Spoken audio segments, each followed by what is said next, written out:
enregistré. Ça veut dire que ceux qui n'auront pas pu nous rejoindre, là, il doit quand même y avoir à peu près une quarantaine de personnes qui ne sont pas arrivées, ben, ils pourront le voir en replay.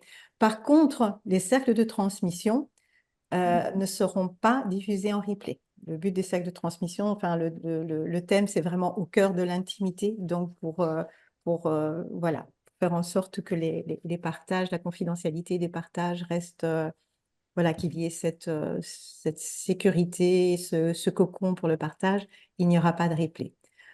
Donc voilà, si vous avez d'autres questions après au niveau purement pratique, on pourra y répondre. Donc ce que je propose de faire, ça va pour tout le monde, pour l'équipe là, pour mes amis qui sont en même temps, là pour l'instant c'est moi qui parle, mais dès que j'aurai terminé la petite présentation, ben, chacun pourra aussi se présenter. Ben, je vais d'abord vous dire quelques mots si ça va comme ça là l'équipe, les amis pour C'est très bien. si, C'est parfait. elle, ouais, ok. Donc, vous avez peut-être vu dans les documents qui ont été diffusés que la proposition, c'était de faire une mini-conférence. Mais alors là, ce sera vraiment mini, hein, parce que comme je vous disais, là, on souhaiterait vraiment plutôt passer du temps avec vous pour les retours. Mais juste dire quelques mots sur effectivement les rites de passage.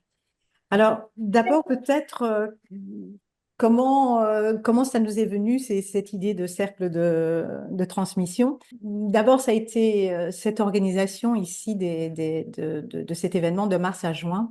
Il est venu en fait suite à des discussions au cœur de la formation Aimer au féminin, où nous proposons des stages, des cycles d'initiation, des rondes de sororité pour les femmes. Et tout le travail qui est fait là, c'est un travail de transformation, d'accompagnement de l'éveil du féminin, mais dans le but de l'intégration. C'est-à-dire que l'intégration, c'est du yin et du yang, c'est du féminin masculin, et donc c'est dans l'intégration du masculin et du féminin. Donc on s'est dit, ben voilà, les stages c'est une chose, les rondes de sororité, etc. c'est une chose, mais on a envie de faire quelque chose, voilà, qu'on puisse un peu ouvrir à tout le monde, et pas forcément si on est déjà dans le circuit des rondes des rondes de sororité. On a voulu rester dans le même thème parce que finalement, les rondes de sororité sont vraiment basées sur ce principe de rite de passage. Et donc, on a repris cette idée des cercles de transmission parce que finalement, dans toutes les sociétés, depuis, je dirais presque la nuit des temps, depuis qu'on parle en tout cas, dans toutes les sociétés traditionnelles, eh bien, il y a toujours eu ces moments où, en fait, on se réunissait en cercle. Ça pouvait être des cercles, voilà, uniquement entre hommes, ou entre femmes, ou toute la communauté.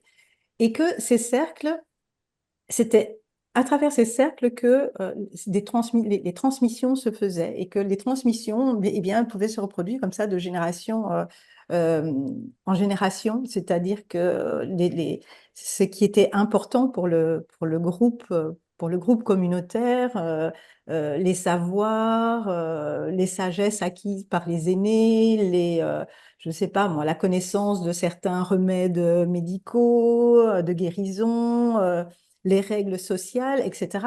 Mais tout ça, finalement, se transmettait à travers de ces moments où on était réunis en cercle. Donc depuis, je dirais peut-être l'homme des cavernes autour du feu dans sa grotte, ou bien ça a toujours existé. Donc on s'est dit, on va continuer dans cette même idée d'être dans des cercles. Et comment se faisait la transmission? Eh bien, la transmission elle se faisait à partir du vécu avant tout. C'était toujours des expériences, des situations, des événements vécus par la communauté, des événements vécus par les personnes, leur expérience de vie, leur domaine d'expertise, peu importe. C'était toujours par le vécu que les choses se transmettaient. Donc, c'était extrêmement vivant. Et parce que extrêmement humain, parce qu'on parlait, on parlait de choses, enfin, c'était une connaissance viscérale. Ce n'est qu'après qu'il y a eu des écrits. Et bien entendu, la majorité de ces cercles de transmission, bah, beaucoup se déroulaient euh, autour de rites, autour d'initiations. Et parmi les rituels et les initiations qui sont les plus répandus, ce serait, je crois qu'on peut dire que ce sont les rites de passage, parce que quelles que soient les sociétés, partout, je veux dire, quel que soit le continent, on retrouvait des moments, l'année était, je dirais, ponctuée par des moments de rituels, et les rites de passage étaient une catégorie de rites d'initiation qui avait comme objectif, en fait, d'accompagner les différents passages, je dirais, entre la naissance et la mort. Donc, c'est-à-dire les différents, les moments importants qui allaient ponctuer une vie humaine incarnée ici sur cette terre. Partant du principe que cette vie humaine incarnée sur cette terre, bah, c'est une âme.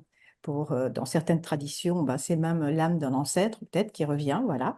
Et donc, c'est une âme qui vient apporter, qui vient contribuer à toute l'énergie cosmique de la même manière que tout ce qui est vivant, voilà, pas que le règne, pas que le règne humain, mais voilà, le règne animal, le règne végétal, etc. Et c'était accompagner vraiment ce qui allait créer, ce qui allait, je dirais, provoquer ou les grandes étapes d'évolution de cette âme entre l'enfance et bien le dernier passage qui allait être bah, effectivement la mort. Donc, rite de passage, c'était vraiment un passage au moment où je nais et ce sera un passage au moment où je meurs. Okay, c'est qu'un passage d'une dimension à l'autre. Et beaucoup de cercles de transmission se passaient durant ces moments de rituel. Alors, ce qui était intéressant, c'est que ce soit un rituel rien que homme, rien que femme, ou un rituel avec les deux, c'était toujours affaire de communauté. Donc, ça veut dire que, bien sûr, qu'il y avait des moments où, si c'était que les femmes, bah, les hommes n'étaient pas présents. Mais il y a d'autres moments où, par exemple, je ne sais pas si c'est la femme ou l'homme, et que, puisque bien souvent, les rites sont basés sur un système où on rentre en réclusion, dès qu'ils sortaient de ce moment de réclusion, eh bien, c'était toute la communauté qui était présente. Et devant la communauté, eh bien, pouvait se partager ce qui avait été vécu, ce que l'on avait atteint, ce que l'on avait compris, et en fait, surtout, ben, la lumière de ce que l'on avait contacté. Et comme toute la communauté était présente, ça veut dire que ça allait des enfants jusqu'aux grands-parents. Donc, depuis qu'on est enfant, on entend des choses qui, quelque part, vont nous structurer plus tard dans l'avenir, lorsque nous aussi, on va passer ces mêmes étapes. Parce que les rites de passage étaient toujours faits à des moments où la société reconnaissait que ça pouvait être des moments de crise qui pouvaient provoquer, je dirais, déstabiliser euh, psychologiquement et affectivement la personne. Sauf que comme on vivait en termes de communautaire, ça signifie que si une personne est déstabilisée, c'est le groupe, c'est le clan qui est déstabilisé. Parce qu'on était dans cette notion euh, vous avez peut-être déjà entendu cette phrase, il faut tout un village pour élever un enfant.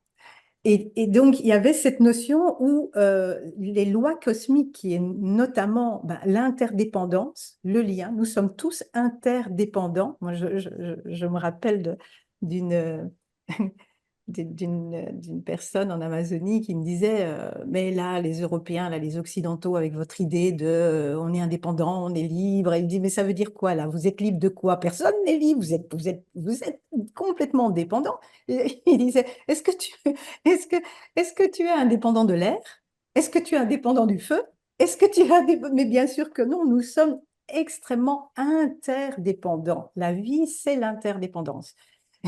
Et donc, c'est toutes ces lois, mais déjà enfants, bah, de toute façon déjà dans le ventre de la mère, puisqu'ils font partie des initiations tout le temps, mais euh, toutes ces lois cosmiques, tout ce qu'on apprend, la manière dont on découvre cette interdépendance, ce que cela nous crée, les chocs que cela nous crée, tout cela étaient des choses qu'on entendait depuis qu'on était tout petit.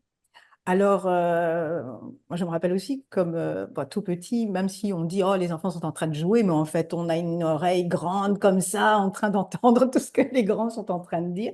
Et donc, on était dans le clan des femmes, ou si on est au milieu homme-femme, et qu'on entend raconter toutes leurs histoires, ce qui veut dire histoire affective et sexuelle, on avait l'oreille comme ça, on entendait tout.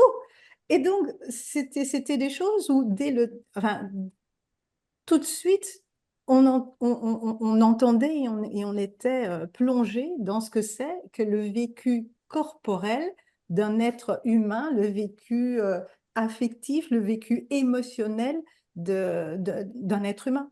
et comment, à certains moments, ça a l'air énorme, à d'autres moments, la communauté est là, vous fait traverser quelque chose qui a l'air encore plus énorme, et puis que la personne sort de cette initiation avec waouh, un sourire jusque-là. Hein, je crois que David en a vu pas mal, lui qui a parcouru le monde auprès de différents chamans, avec un sourire d'être jusque-là, avec une lumière qui vient d'on ne sait où. Et donc, tout ça, ce sont des expériences qui fait que dès le début, ce n'est pas basé sur un livre qu'on a écrit ou sur une croyance, mais sur des expériences qui ont été vécues et où ces expériences vont par la suite, de génération en génération, continuer à être transmises dans des cercles de transmission. Donc, ces rites de passage, hein, juste quelques mots pour ces rites de passage. Donc, un rituel d'initiation, c'est toujours, de toute façon, c'est toujours un rituel de mort et renaissance. Même si c'était un rituel de bénédiction, peu importe, vous êtes différent après qu'avant. Voilà. Et ce qu'il y a après est de toute façon, même si c'est un rituel de bénédiction, si vous êtes différent après qu'avant, c'est que quelque chose est mort. Donc même si c'est un rituel de bénédiction, c'est toujours basé sur ce principe de mort-renaissance, toujours. Mais les rites de passage encore plus. Pourquoi? Parce que le but de rite de passage, c'est vraiment une ancienne situation. Ça peut aussi être un rôle social, hein. Je veux dire, si on fait un rite de passage pour un jeune garçon pour passer à l'âge adulte, ça veut dire que lui doit dire au revoir quelque part à tous les gros avantages de l'enfant ou de l'adolescence. Et donc, c'est comme s'il y a un enfant qui meurt et la communauté accueille un jeune adulte. Mais c'est la même chose pour le parent. Ça veut dire que pour le parent, son enfant est mort. Et le parent, lui, acquiert un nouveau rôle. C'est-à-dire qu'il n'est pas que, par exemple, mère ou père de un tel. Alors ça restera toujours. Mais bien souvent, et c'était souvent pour les mères aussi, elles devaient récupérer, sortir du rôle maternel, parce que sinon elles allaient continuer à garder le jeune homme ou la jeune fille comme un enfant. Donc il fallait qu'elles sortent du rôle maternel pour considérer qu'elles redevenaient femmes face à non plus un enfant, mais effectivement maintenant une jeune femme ou un jeune homme. Alors, les moments où elle avait besoin de reprendre son rôle maternel, évidemment, elle reprenait son rôle maternel. Mais si elle ne faisait pas le deuil, si elle ne mourait pas à cette partie-là, eh bien, on pouvait faire tout ce qu'on voulait comme rite pour la jeune fille ou le jeune garçon, eh bien, il allait toujours être tenu par ce fameux cordon ombilical et cette fameuse fusion cosmique duquel il doit en fait mourir pour renaître exactement à qui il est. Donc, c'était vraiment aussi des changements de rôle. Je dois quitter mon rôle de père ou quitter mon rôle de mère et revenir en tant qu'épouse d'un tel et pas maman d'un tel. Okay, reprendre ma place de femme sexuée, par exemple. Donc, c'était vraiment pour toute la communauté. Moi, je me rappelle toujours que ma mère disait souvent à mon fils quand il était un peu trop grincheux ou qui voulait un peu trop prendre la place, il disait, et qu'est-ce que tu crois, toi? Ça, c'est ma fille, hein? Parce que lui, il voulait, ah, maman, maman, il dit, fichu la paix, c'est ma fille, hein? Tu crois qu'elle, elle n'a pas une maman? Elle a une maman, la maman, c'est moi. Donc, elle remettait chaque chose en place dans la lignée. Et on disait, OK, quand elle doit être ta mère, elle sera ta mère. Maintenant, elle est ma fille. Ou bien, maintenant, elle est l'épouse de. Et toi, c'est pas ta place, va avec les tontons ou va aller. Et donc, on savait mettre ces différents rôles et c'est la communauté qui s'en chargeait. Et ça c'est hyper important parce qu'il faut comprendre que les rôles des rites de passage, c'était quoi? C'est comme s'il y a deux rôles. Il y a un rôle externe et le rôle externe, c'est en fait de préparer une âme à rentrer dans la vie adulte, c'est-à-dire à contribuer à la société. Pour contribuer à la société, il fallait aussi contribuer, il fallait connaître les normes de la société, les règles de la société, comment je me comporte dans la société. En fait, on lui passait vraiment... alors, Freud dit que, en fait, tant qu'on est enfant, on est bisexué. C'est à la puberté que vraiment va s'inscrire une orientation, mais aussi une identité, du coup, d'homme ou, voilà, vers l'homme ou vers la femme. Et donc, la société, ce qu'elle faisait, le rôle externe du rite de passage, c'était de préparer un homme, une femme, à la manière dont cette société-là considère que les hommes et les femmes auront à interagir pour l'harmonie de la société. Donc, il y avait un rôle extrêmement important. Je veux dire, la communauté avait vraiment intérêt à le faire parce que si un élément ne savait pas se mettre, que je dirais, dans les rails, dans les normes de cette société-là, ben, puisqu'on vit en collectif et qu'on n'existe que en collectif et qu'on est interdépendant, eh bien, c'était comme si c'était le collectif lui-même qui allait éclater par des initiatives individuelles qui, à un moment donné, ne connaissaient plus l'interdépendance, ne connaissaient plus la place de chacun et l'identité et ne pouvaient pas développer par son identité la raison pour laquelle son âme s'était incarnée. Donc, la société avait vraiment intérêt à ce que la communauté avait vraiment intérêt à ce que chacun prenne en charge son identité et sa place. Il suffit de regarder le nombre de fois où ici en Europe, en développement personnel, on entend cette phrase de j'ai pas ma place ou je trouve pas ma place ou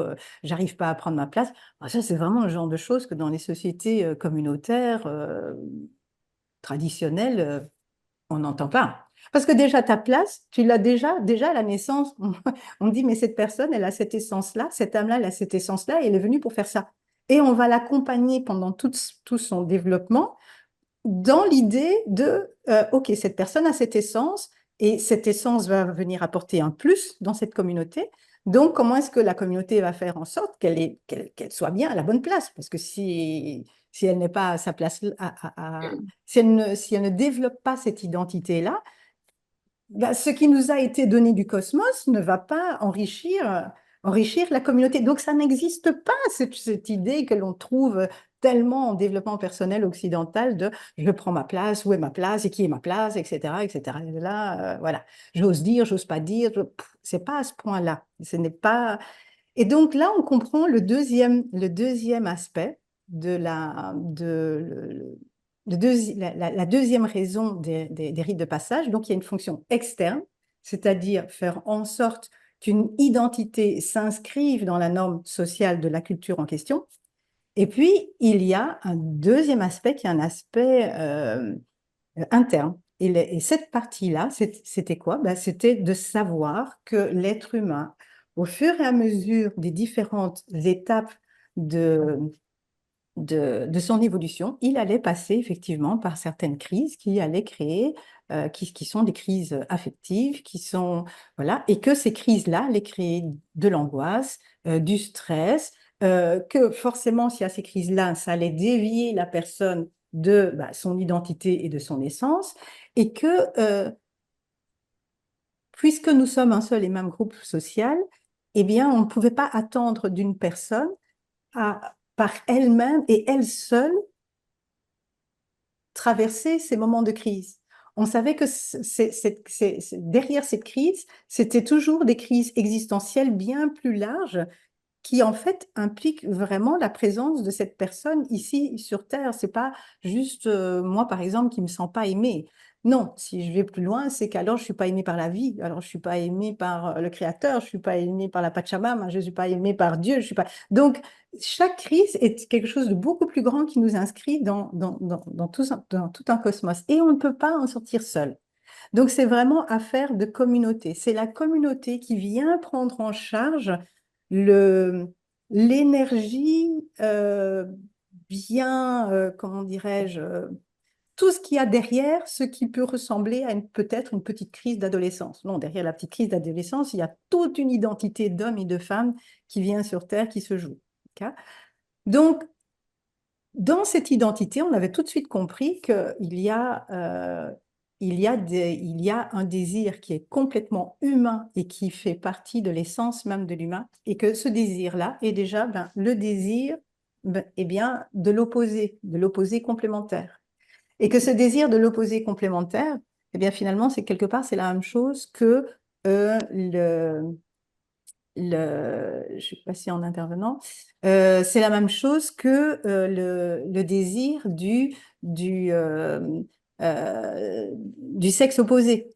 Donc, ça veut dire que dès qu'on parle de ça, ça veut dire quoi? Ça veut dire que de manière tout à fait naturelle, on va retrouver cette notion d'inceste qui fait partie de la psyché humaine. Ça fait partie de notre condition. Donc, pour que les groupes, pour qu'un groupe social puisse se reproduire, bien, la première chose qu'il fallait bannir, c'est l'inceste, parce que sinon, bah, ils avaient bien compris qu'au fur et à mesure, il allait y avoir une certaine faiblesse génétique aussi. Ok. Donc, le résultat de ça, c'était que puisque c'est un désir totalement humain, totalement, enfin, justifié, parce que c'est l'énergie féminine et l'énergie masculine qui s'attirent, ce qui est 100% notre humanité et 100% notre chemin spirituel. Si on veut que ceci on reconnaît qui existe ne se retrouve pas dans un contexte incestueux, parce qu'on avait compris que le contexte incestueux allait en fait créer par la suite d'énormes problèmes dans la société. Rappelez-vous, le premier objectif, c'est que la société, elle fonctionne avec les normes qu'on s'est fixées. Dès qu'il y a quelque chose d'incestueux, ça allait créer un effondrement psychique de l'identité de la personne.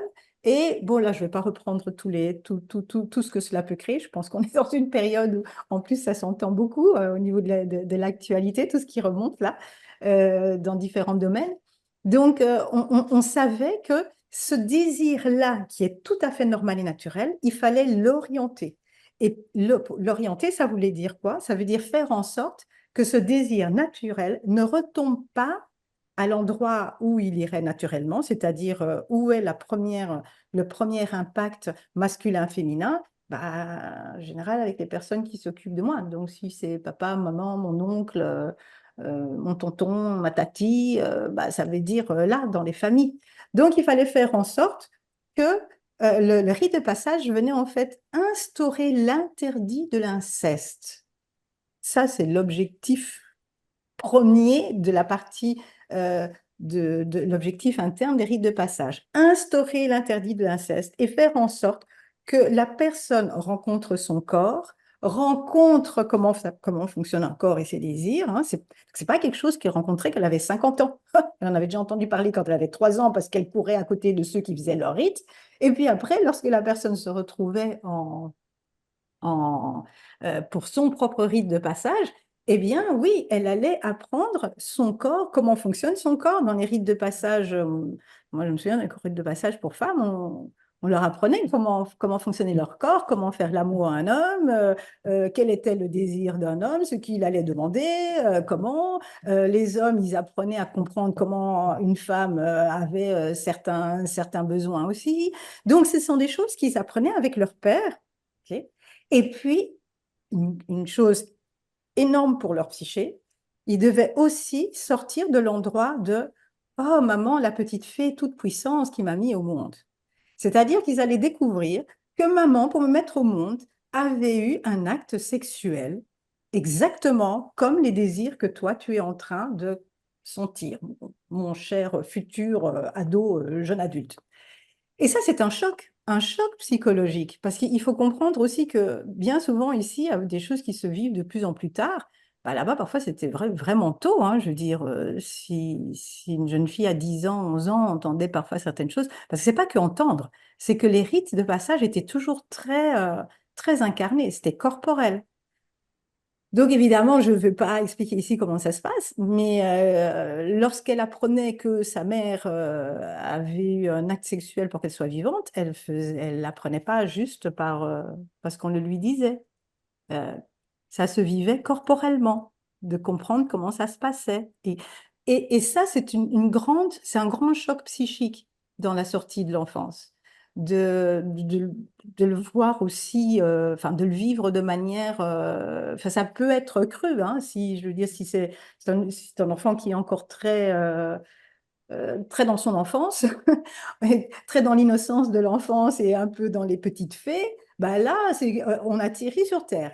Et sur Terre, ça se passe comme ça. Ah, oui, mais si c'est des choses que j'ai pas beaucoup, comment dire, face auxquelles je n'étais pas, bah, ça fait peut-être beaucoup en une fois.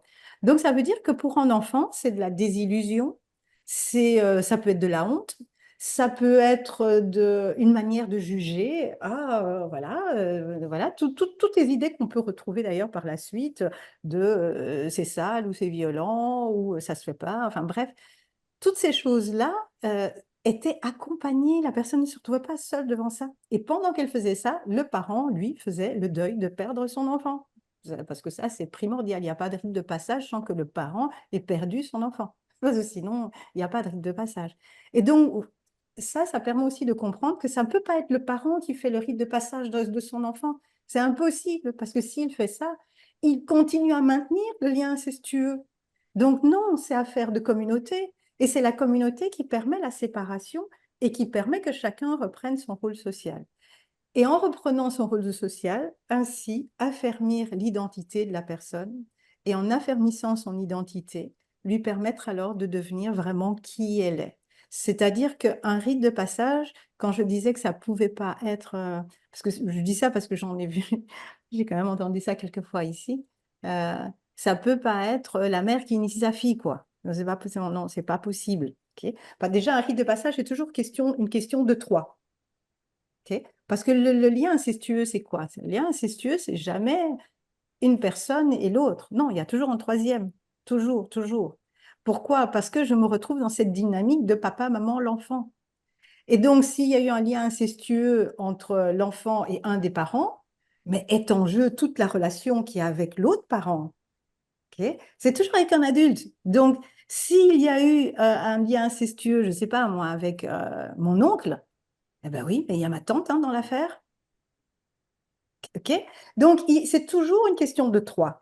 Donc, il faut sortir de ça. Et pour sortir de ça, bah, c'est toute la communauté qui aide et qui permet de sentir ces affects, qui permet de sentir cette libido, ce désir, et qui permet de déculpabiliser, de remettre les choses à la place, à leur place. Et s'il n'y a pas ça, ben, je crois que c'est à partir du 19e siècle que les sociétés en Occident sont quand même devenues très. C'est l'époque ben voilà, c'est les Lumières, la révolution industrielle, etc. On a un nouveau Dieu, c'est le Dieu science. C'est euh, des sociétés qui deviennent de plus en plus. Le rôle, je disais qu'il fallait que le rite de passage permettait que l'enfant rentre dans la norme sociale, bah oui, bah si la norme sociale, la société devient industrielle et donc capitalistique et basée sur la consommation avant tout, ben, rentrer dans le rôle social, c'est nous apprendre à consommer, nous apprendre à consommer des biens.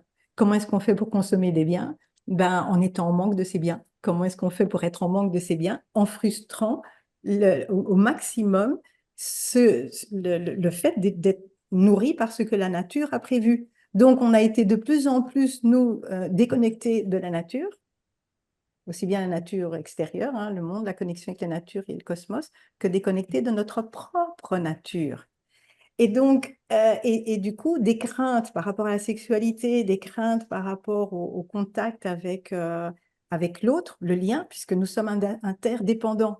Et là, on se retrouve dans des familles où c'est plus que papa, maman, l'enfant.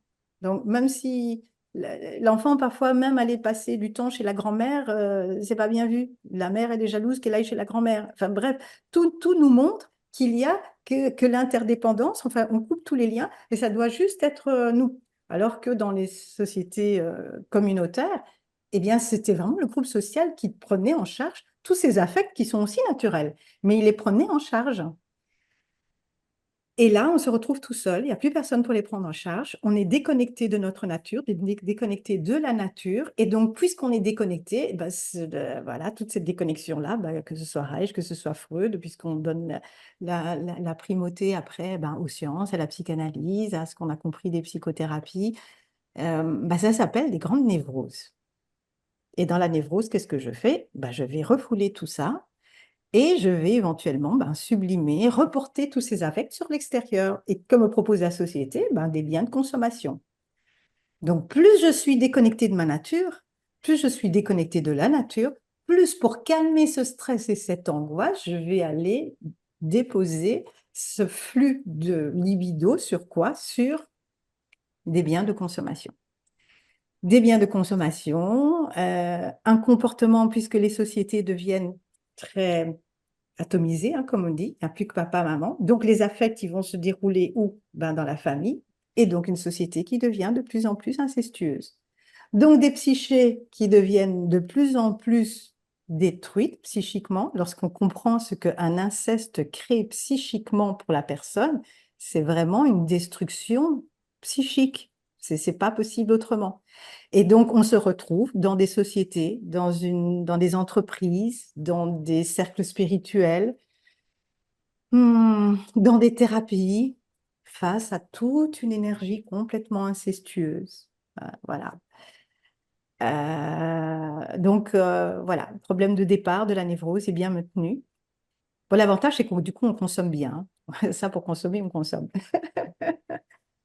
Donc, c'est vraiment pour pallier à ça, hein, tous ces cercles d'hommes, cercles femmes qui reprennent là maintenant toutes ces alors, le gros problème, c'est que ça reprend, mais on n'a plus de communauté. C'est plus... Bon, donc, on fait avec ce qu'on peut.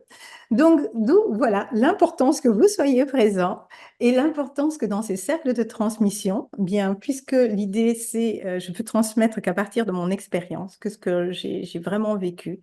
Euh, et bien entendu, un même sujet, il peut être abordé de plein de manières différentes. Donc, chaque personne, ce qu'elle va aborder, c'est son expérience à elle, c'est-à-dire cette âme-là est venue pour rencontrer ce problème-là avec cette incarnation-là, avec cette mémoire-là, dans cette culture-là, dans cette famille-là.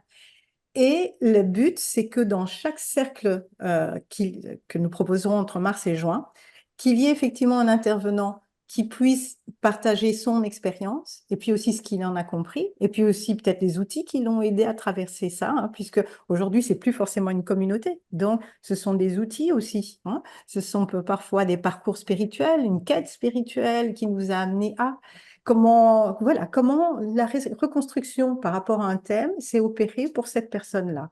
Donc, alors, je vous donne de manière vraiment très caricaturale parce que ce sera différent pour chaque cercle, mais si un cercle dure 2 heures, l'idée, c'est qu'un intervenant puisse partager avec vous pendant une demi-heure son parcours. Et voilà, comme je disais, ce qu'il en a compris, ce par quoi il est passé, mais vraiment en termes d'expérience, hein, pas que en termes de théorie. Et ensuite, proposer à peu près une demi-heure aussi, une demi-heure, 40 minutes, où vous pouvez vous intervenir soit avec des questions, soit avec votre propre expérience, parce que vous avez un autre vécu, donc la même problématique, vous l'avez peut-être vécu. Voilà, notamment Françoise, dont on parlait, cette question par rapport au fait de se sentir femme et ne pas avoir eu d'enfant.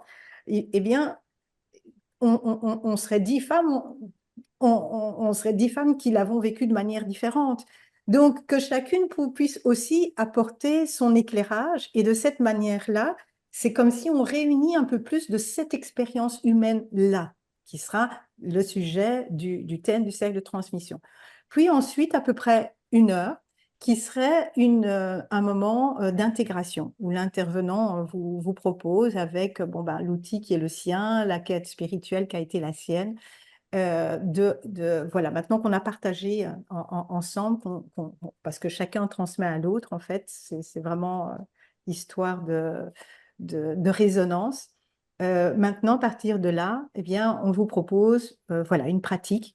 Et cette pratique-là aura comme pour but de réintégrer et de nous aider à traverser ou éveiller encore plus les consciences par rapport à ce qui aura été déposé, par rapport aux questions qu'il y aura eu, par rapport à aussi peut-être parfois comment nous amener en fonction de la quête que l'on a faite. Ce sont des étapes, évidemment. Donc, parfois, lorsqu'on parle de l'endroit où on est arrivé, ben, c'est peut-être très clair quand on est arrivé, mais quand on n'y est pas, on ne comprend pas trop les étapes entre deux. Et donc, c'est aussi accompagner l'éveil de la conscience des différentes étapes, et toujours chacun avec son expérience. Voilà, pour ne pas parler trop, je vais m'arrêter là. C'est une introduction assez résumée parce que c'est un sujet très, très, très, très vaste. On pourrait en dire beaucoup. Euh, mais voilà, je propose de m'arrêter là, si ça va pour vous. Ça va jusque-là? Est-ce que c'était plus ou moins clair ce que j'expliquais? Parce que c'est vrai que quand on fait des résumés comme ça, c'est tellement résumé que parfois ça sous-entend qu'on connaisse déjà certaines choses ou qu'on a déjà compris certaines choses. Donc voilà, n'hésitez pas à interagir dans le chat. Et, euh, et alors, du coup, ce que je vais proposer, en fait, il y aura Anita, que vous avez certainement déjà rencontré dans le chat, qui vous a déjà mis quelques petites réponses là dans le chat. Donc voilà, Anita.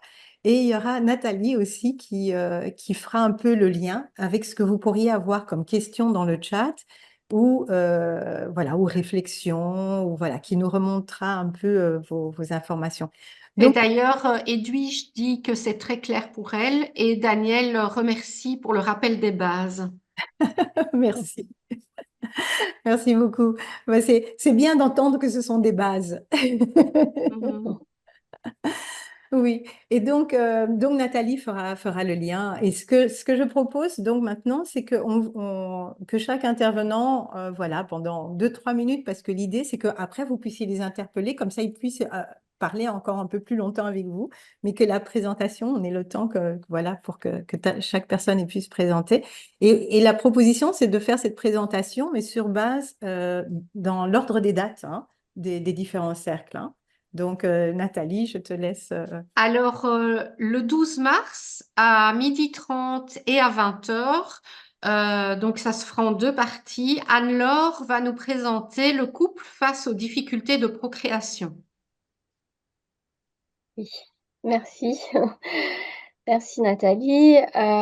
Je m'appelle Anne-Laure. J'habite en Haute-Savoie, entre lac et montagne. J'habite à la campagne dans une petite vallée qui s'appelle la Vallée Verte. Et voilà, donc je suis une grande amoureuse de la nature et je suis aussi passionnée par l'être humain. Et c'est aussi ce qui m'a amenée donc à faire la formation avec Marie pour être thérapeute psychocorporelle de la méthode unifiée à PESRA. Et donc, ce que je peux dire comme ça en quelques mots de moi, c'est que finalement, le corps a toujours été vraiment au cœur de mes passions, au cœur de mes formations, au cœur de mes centres d'intérêt et aussi qui a été le siège de certaines de mes blessures et certaines de mes souffrances. Et donc, parmi celles que j'ai rencontrées, notamment, ça a été quand mon couple a été face aux difficultés de procréation. Ça a été vraiment des années, un parcours qui a été long, des années dont on a vécu les montagnes russes au niveau émotionnel. C'était éprouvant et en même temps, on a su garder confiance. On s'est soutenus mutuellement, mon compagnon et moi, et jusqu'à vivre aussi le miracle de la vie. Voilà, c'est vraiment ce que j'ai à cœur finalement de vous transmettre dans le cercle de transmission du mardi, donc oui, 12 mars, donc le cercle sera à 12h30. C'est de vous partager voilà, par quelles étapes je suis passée et ce qui m'a permis aussi, ce qui m'a aidé tout au long de ce parcours euh, qui a été éprouvant et en même temps, je dirais éprouvant aussi pour moi en tant que femme parce que j'ai vécu tout ça aussi dans mes tripes, hein. C'est venu vraiment toucher à mes entrailles de femme. Et en même temps, aussi comment j'ai su traverser chacune de ces étapes en gardant la foi. Et, voilà, jusqu'à vraiment lâcher prise et puis jusqu'à ce que la grâce hein, de la vie se fasse. Et oui, j'ai envie de parler de bénédiction, de miracle de la vie. Euh, donc voilà, on aura ensuite le soir à 20h un cercle de partage où je vais vraiment aussi vous proposer de pouvoir partager votre vécu si vous le souhaitez, hein, parce que c'est vraiment très riche de pouvoir échanger sur ces sujets-là. D'ailleurs, ça peut être voilà, des difficultés en lien avec la procréation. C'est aussi bien quand on a de la difficulté à avoir des enfants, ou bien aussi ça peut être ben, dans des cas d'hyperfertilité ou quand une naissance arrive enfin une grossesse arrive alors qu'elle n'était pas prévue. Donc voilà, c'est vraiment aussi en lien avec tout ce qu'on peut vivre, en lien avec la procréation. Et donc à 20h, il y aura un temps de partage et puis ensuite, je vous proposerai une facilitation, une session, en mouvement, heu, où on reviendra au contact de notre corps, de nos sensations et aussi finalement comment porter un regard aimant sur soi. Voilà, comment, s'accueillir avec amour, avec bienveillance et parce que, voilà, parfois, ce qui peut être aussi difficile, dans notre vécu, c'est tous les jugements qu'on a sur soi et donc là, ben, c'est vraiment aussi pouvoir, s'envelopper de notre, propre amour pour nous-mêmes et ça change aussi beaucoup la vie. Voilà, je vais terminer là-dessus. Je vois qu'il y a une question d'Edwige. Est-ce que la session à 12h30 sera juste une présentation sans cercle de partage ni session dansée, Anne-Laure? Alors à 12h30, en fait, de 12h30 à 13h30, c'est un cercle de transmission donc il y aura une demi-heure où je vais vous partager, donc mon vécu et puis une demi-heure où on pourra, interagir. Donc la facilitation en mouvement, ça sera, le soir, voilà, à 20h et tout le monde est bienvenu, en fait. Voilà. Merci Anne-Laure. Alors le 14 mars à 19h30, Dominique Boutry va nous parler de la triade familiale. Bonjour, Dominique Boutry. Je suis psychosomatothérapeute depuis un peu plus de 15 ans dans la région de Lille, donc plutôt proche de la Belgique puisque je suis à Tourcoing, dans la ville de Tourcoing. Mais j'ai 60 ans, ce qui vous laisse quand même imaginer que j'ai fait de nombreux métiers avant d'accéder à cette activité. J'ai été cuisinier, j'ai été photographe, infographiste, rien ne me prédisposait à être thérapeute un jour. Néanmoins, en toile de fond, au fond de moi-même, je me sentais quand même l'âme de l'écoute, l'âme de l'aidant, le soutenant. Je me suis rendu compte après coup que certaines manières d'investir la relation avec mes amis pouvaient les aider.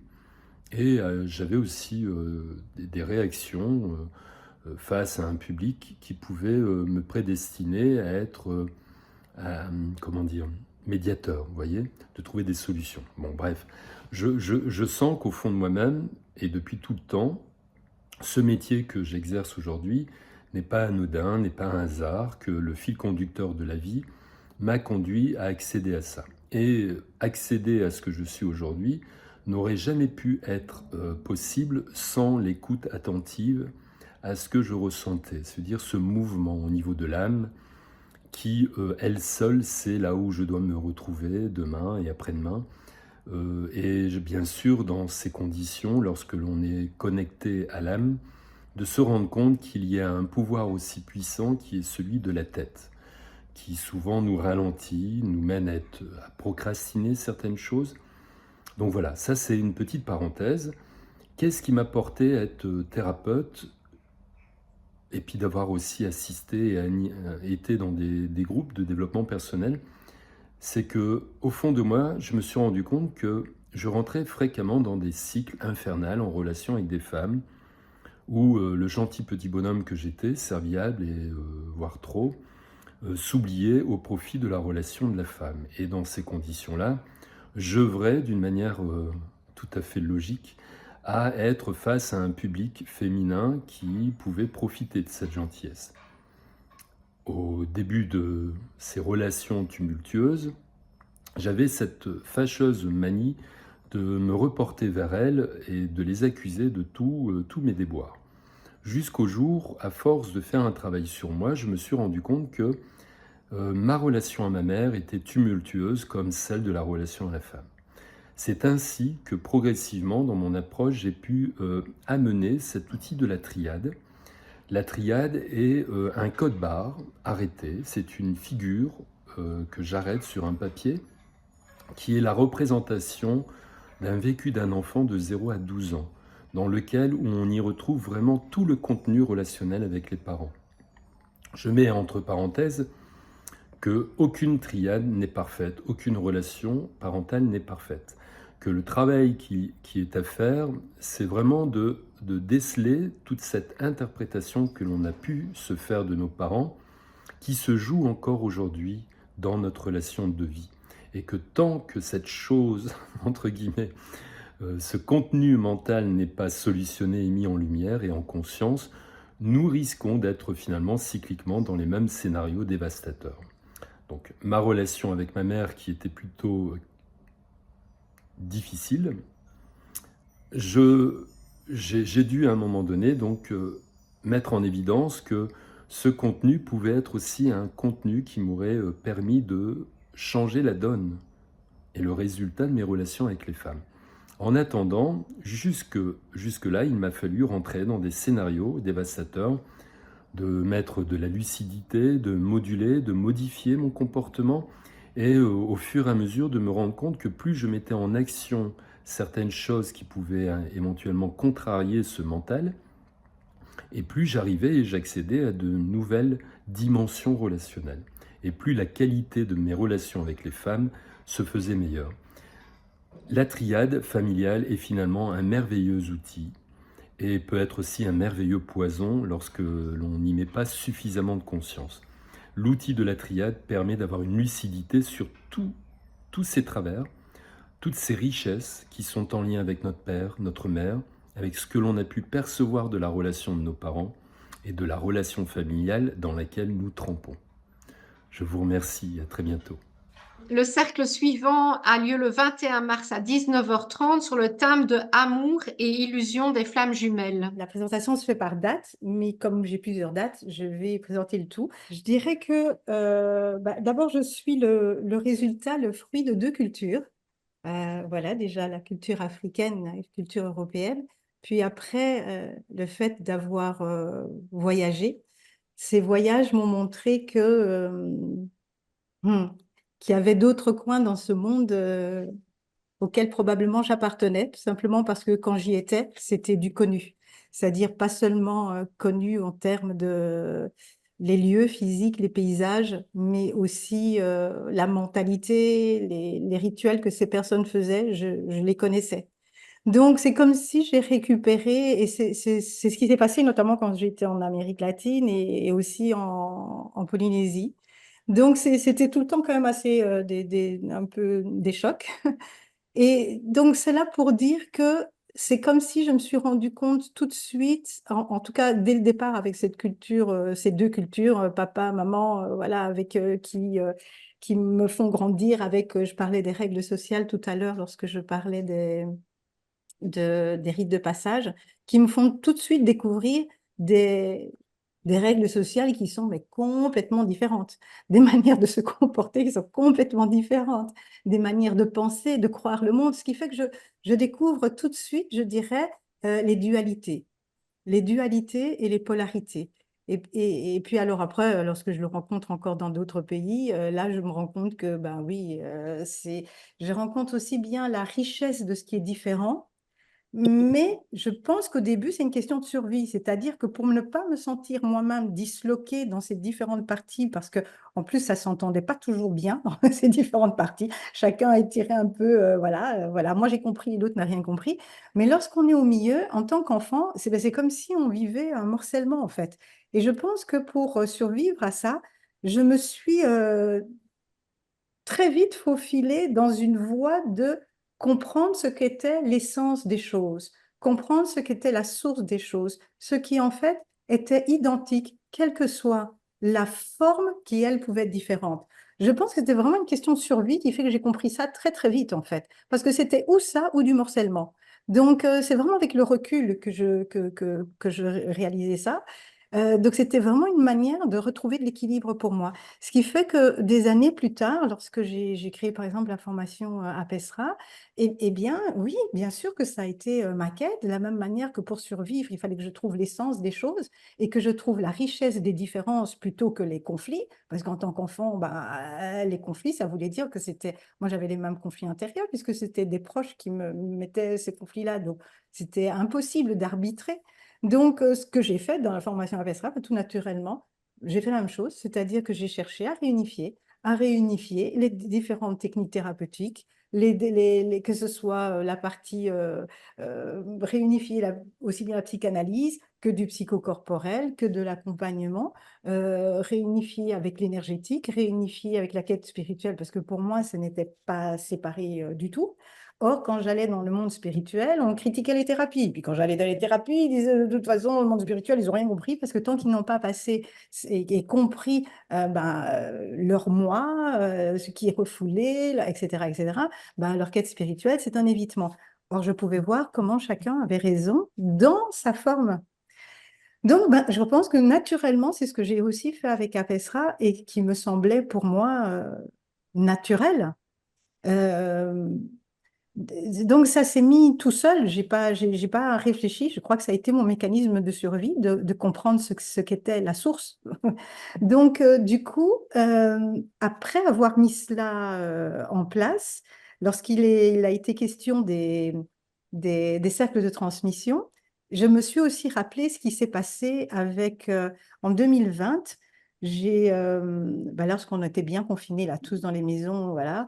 Donc, comme on est c'était extraordinaire parce qu'un espace réduit dans lequel tu retournes à l'intérieur et dans lequel, parce que comme c'est un espace réduit et que le temps ne compte plus, quand on change l'espace, le temps dans un espace réduit, en fait, c'est exactement le principe même des rituels d'initiation. C'est-à-dire qu'on rentre dans un espace-temps tout à fait autre. Donc, pendant cette période de confinement, j'étais quand même très souvent, disons, dans un état de conscience très, très modifié. Et dans ces moments, eh bien, j'ai reçu des informations concernant, je dirais, le processus d'ascension, l'élévation sur cette planète et pourquoi il y avait eu ce confinement. Et donc, à un moment donné, on m'a montré l'humanité, mais c'était comme si c'était oh là là, une nuée complètement noire et sombre. C'est comme si c'était du goudron, quoi, qui rentrait partout, dans les familles, dans les institutions, dans les entreprises, etc. Et on m'expliquait que tout ça était maintenu de par la perversion de l'énergie sexuelle et qu'en fait, il allait falloir purifier l'énergie sexuelle parce qu'en fait, c'était l'énergie de vie, mais que nous, en tant qu'êtres humains, on n'a pas bien compris c'est quoi l'énergie sexuelle.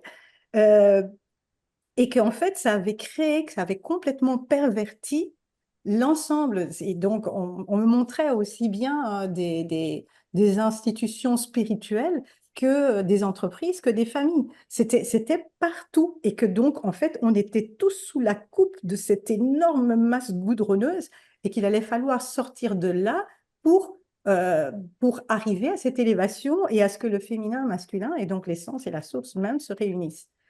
Et donc, ce message était tellement fort en 2020 que c'est au moment de Pâques que je n'avais pas d'autre choix. J'ai pas d'autre choix parce que quand ça s'impose comme ça, vous avez l'impression que vous faites ça ou c'est vous qui devenez de plus en plus perturbé. Donc, ce que j'ai fait à ce moment-là, j'ai proposé un webinaire sur ce sujet-là. Et puis, à Pâques, l'année d'après, c'est revenu. Là, j'ai un peu postposé. Puis, j'ai reproposé autre chose après. Je crois que ça a été les mystères du cœur. Enfin, il y avait quelque chose qui disait, OK, il faut contribuer à ce nettoyage, il faut contribuer à ce nettoyage parce que cette masse-là, elle continue. Et traverser cette masse, pour traverser cette masse, ça se fera pas, enfin, on ne fera pas fi du nettoyage complet, de la purification de l'énergie sexuelle. Et donc, en fait, ce sont ces thèmes-là qui, quelque part, eh bien, ont guidé les cercles de transmission que je vous propose. Donc, le premier, comme Nathalie l'a dit, c'est le 21 mars.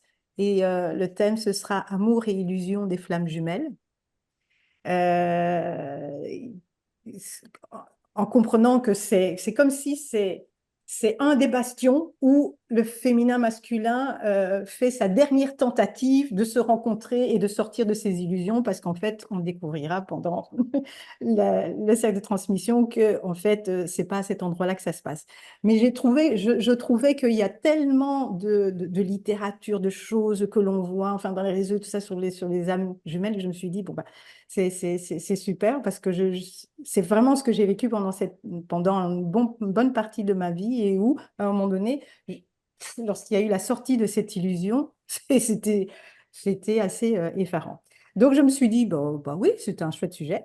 Ensuite, le sujet suivant, c'est le 9 avril, et ça, je laisserai Nathalie vous en parler, c'est s'approprier sa sexualité. Donc, en fait, je vais co-animer ce cercle-là avec Nathalie. Donc, je laisserai Nathalie plus expliquer le terme, parce qu'avec tout ce que j'ai expliqué avant, je crois que vous comprenez l'importance de ce thème-là pour moi. Le 18 avril, c'est le sujet que je propose, c'est Kundalini, guérison des blessures de l'amour inconditionnel. Et en fait, j'ai fait une vidéo sur la Kundalini, et suite à cette vidéo, il y a eu tellement de questions, enfin, j'ai eu tellement de témoignages de personnes qui vivent des choses assez... bah, oui, je pense que ceux qui sont vraiment dedans savent que c'est pas quelque chose que je pars chercher juste pour m'amuser. Donc, je me suis dit, bah, je vais reprendre ce thème-là, ça me permettra de répondre aux questions. Et ça reste dans la même, lorsque je disais tout à l'heure que malheureusement, nous, on ne comprend pas très bien c'est quoi l'énergie de vie, en fait, et la confusion que l'on fait avec l'énergie sexuelle. Or, la Kundalini vient vraiment nous ramener dans un courant spirituel d'amour qui nous fait traverser vraiment toutes ces blessures-là. Donc voilà, c'est le sujet que je propose le 18 avril. Et alors, le 23 mai, c'est fou comme les synchronicités se sont mises. C'est vraiment en préparant la présentation que je me suis dit, ah ben oui, ça fait écho à l'information que j'avais eue lorsque j'avais eu cette vision là en 2020 concernant l'énergie sexuelle. Parce que l'autre sujet, c'est le 23 mai, je laisserai Anita vous l'expliquer. Je co-anime avec Anita sur le sujet de quand il y a eu abus dans le transgénérationnel. Voilà. Donc, avec ce que j'ai pu expliquer au départ avec les rites de passage et l'importance enfin, ce que cela crée que les liens incestueux, ben, je pense que, voilà, pareil, je ne dois pas en dire plus. Je pense que c'est très clair que bah, toutes les conséquences que peuvent créer des abus dans le transgénérationnel, comment ça se reproduit dans toutes les générations, ben, comment tout cela va jouer sur notre identité. Mais voilà, je laisserai plutôt Anita parler un peu de cela. Voilà, merci. Alors, avant d'introduire la personne suivante, je signale juste que Anita a inscrit toutes les dates et les timbres dans le chat. Vous devez aller cliquer sur répondu pour voir les informations qu'Anita a mis. Donc, elle a remis toutes les personnes qui ont été citées, tous les timbres. Alors, ensuite, le 26 mars à 19h30, c'est David Paquin, qui va nous présenter Se réconcilier avec son être et son humanité. À toi, David. Oui, bon, vaste sujet. Oui, donc je suis David Paquin, donc je suis tarologue. Et en fait, en fond, dans le tarot, j'ai 30 ans de parcours autour du chamanisme. Donc, euh, donc voilà, par rapport au sujet, je vais très brièvement juste parler de moi, mais je nais dans un petit paradis qui s'appelle le Luberon en Provence. Et en fait, je nais dans une boulangerie avec un père assez dur qui, à 9 ans, me fait travailler. Donc, de 9 ans à 18, 20 ans, je vais à l'école et quand je rentre, je travaille. Ça revient quand même à 60 heures, 70 heures par semaine de travail, quoi. Bon, en gros, ça m'a un peu coupé de ma vie d'adolescent. Et donc, voilà, je rentre dans la jeunesse, donc à 20 ans, dans la vie. Ben, un peu frustré de ne pas avoir vécu grand-chose. Et donc, je vais faire tout un parcours et me rendre compte, en fait, que dans mon être intérieur, en fait, on va dire mon royaume intérieur, ben, finalement, ce fournil de l'enfance était toujours là comme une petite prison, en fait. Et donc, très tôt, je vais rencontrer le chamanisme, travailler 4 5 ans avec une chamane. Et en tant que réalisateur, je vais faire une dizaine d'années des films autour du chamanisme dans le monde et des peuples traditionnels. Et en fait, ce qui m'a intéressé, en fait, c'est de voir ces deux langages qu'on a en nous, en fait, à disposition. En fait, on a une possibilité de penser le monde et on a une possibilité de ressentir le monde, en fait. Et donc, j'ai longtemps cherché à le penser, à penser mes problématiques, et jusqu'à ce que je comprenne et que je rencontre de l'aide, en fait, par une grande dame chamane avec qui j'ai travaillé surtout, de me rendre compte qu'en fait, ben, dans ces tripes, il se passe autre chose, en fait. Il y a un vrai langage du ressenti, en fait.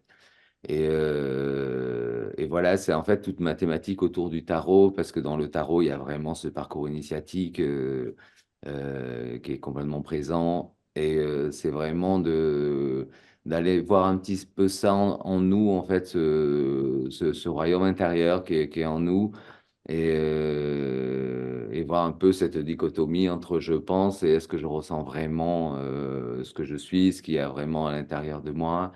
Et donc voilà.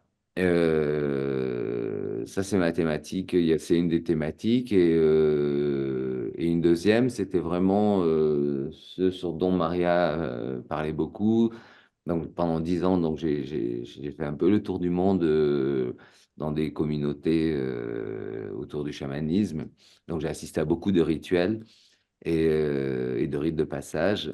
Et donc un soir, je crois que c'est le 26 d'ailleurs, c'est le premier soir où j'aimerais vraiment travailler par la suite, en fait, après les discussions, sur 3 cartes du tarot qui parlent vraiment d'un passage de rite initiatique, en fait. Comment on peut passer ce moment-là où quand profondément on a nos douleurs, nos souffrances. Pour moi, c'était mon fournil d'enfance, en fait, où je voyais la vie à travers des planches et je voyais les autres enfants jouer dans la rue. Et voilà, ces fournils-là, tout ça, c'est fait pour moi, c'est ce fournil, on le garde à l'intérieur de nous et tant qu'on n'en sort pas, en fait, tant qu'on ne descend pas à nous dans notre corps, on ne va pas le soigner. Donc voilà, j'étais intéressé vraiment par une soirée à travailler justement sur ces rites de passage et voir par rapport aux personnes, le partager, comment on a pu traverser ces moments de vie et comment on a pu s'ouvrir en fait à notre féminin et notre masculin en fait en nous, quoi, les réunir. Donc voilà à peu près ce que je pourrais dire. Merci, David. Et alors, peut-être juste dire qu'en termes de date, du coup, la présentation de David, il y a 2 dates, hein. Donc, Oui, la donc, deuxième date, c'est le 7 mai. Et là, le ouais. sujet, c'est clairement la dernière chose qu'il a expliqué, c'est harmoniser son masculin et son féminin. D'accord. Là, c'est vraiment la partie qui est, voilà, toute la dernière partie de ton explication, c'est le cercle qui aura lieu le 7 mai. Merci, Marie. Alors, pour la date suivante, ce sera moi, le 9 avril, avec à 20 heures pour s'approprier sa sexualité avec Marie. Donc, Non, non, c'est pas avec moi que tu vas t'approprier ta sexualité. Non, non. Donc, le titre, c'est s'approprier sa sexualité. C'est pas s'approprier sa sexualité avec Marie. avec Marie, non. Alors, donc je suis Nathalie Diprigneux et je pratique le développement personnel depuis plusieurs années, avec quelques années d'interruption aussi. Euh, et donc, pendant ces années d'interruption, j'ai développé ma vie de famille, euh, mais j'ai aussi avancé sur un chemin allez, je vais dire, de me repositionner à l'intérieur de mon être, de me repositionner dans le monde et d'être plus en contact avec la réalité telle qu'elle est, d'accepter la réalité telle qu'elle est. Et là où avant, j'étais beaucoup plus dans le développement personnel, connectée à des idéaux, à mon intuition, etc., ben là, c'est tout, enfin, je veux dire, tout un ajustement à faire à l'intérieur de moi.